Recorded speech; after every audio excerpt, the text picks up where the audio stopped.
Where are the New Yorkers? You ought to get off your behind and put out a recall and get rid of the trash politicians that you have there, and do it in every city that wants to defund the police and allow these murderers and rapists and arsonists and looters to go crazy. When we had Hurricane Andrew here, we lost 80,000 buildings. People had spray painted on their buildings what was left of it. Looters get shot. Did they say anything? They just checked the camera in the bag and... All right. Hang tight real quick. All right. They have to stay in the press pen, but the fact that you guys don't have any press passes, you're not allowed in here.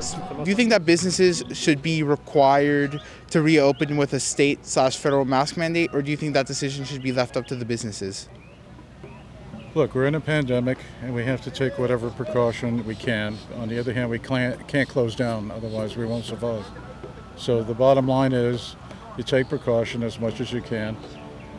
Who do you trust out there? You know, Trump is the only one doing anything, while the Democrats, I call them Democrats, are so busy impeaching him they can't deal with the virus and then blame it all on him instead of China. So what's the answer in the whole thing? Okay, everything is all cockeyed, and then all the rioting and the looting and the arsonists and the murders. The Democrats have no problem with that while they keep screaming nobody's above the law. You know, it's like the thing is so upside down. I'm a registered Democrat. This is my 189th event for Trump in the last 5 years.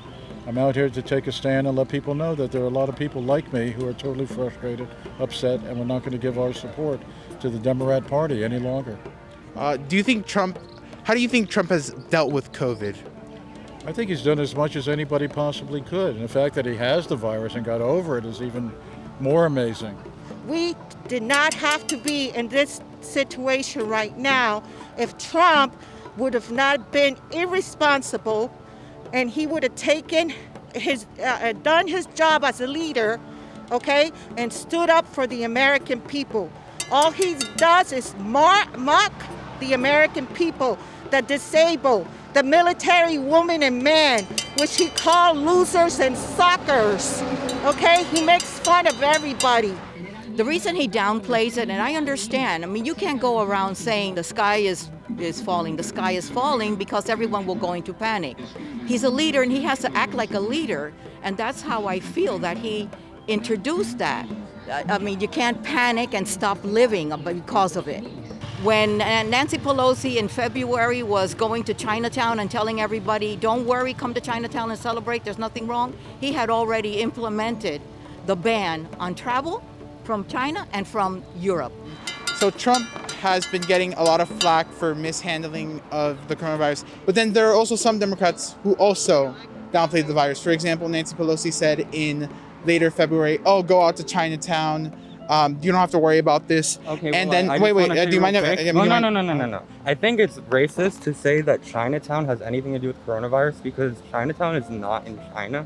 I think that's extremely racist to go and say Chinatown has anything to do with coronavirus. I think that is a Trump talking point, which is tying Chinese people to the coronavirus, and it's extremely racist in my opinion. I think the point wasn't. Framing is racist. I think that framing is coming from a racist perspective, in my opinion, personally. And Chinatown has nothing to do with China. It's halfway across the world. So Wuhan is nowhere near Chinatown, so how does that have anything to do with it? Okay, like New York, for example, yes, Cuomo made some mistakes, and I don't think like you should expect every politician to be perfect with their reaction to the coronavirus. And I think that in New York, they course corrected, whereas in the rest of the country, and also New York is an international hub, right? So that's where the coronavirus is going to come first. It's the biggest city in the country, and it's the world's #1 international hub. So you can't fully blame that on Cuomo, in my opinion, although I won't say he's perfect. You know, I'm not here to defend him. I'm here because I think Trump is a total fascist and racist. That's why I'm here. If, let's say, Amy Coney Barrett is confirmed to the Supreme Court, but then Democrats take back the presidency and the Senate, do you think that they should pack the courts? Yeah, I think the Democrats should do everything in their power to take power away from the Republicans who have drifted so far right. I would consider them neo-fascists at this point. And I think the Democrats should do everything they can to resist fascism. And if that means packing the courts, then I fully support that. Okay, now he's going to take the rights away from the women's rights, equality, and gay rights.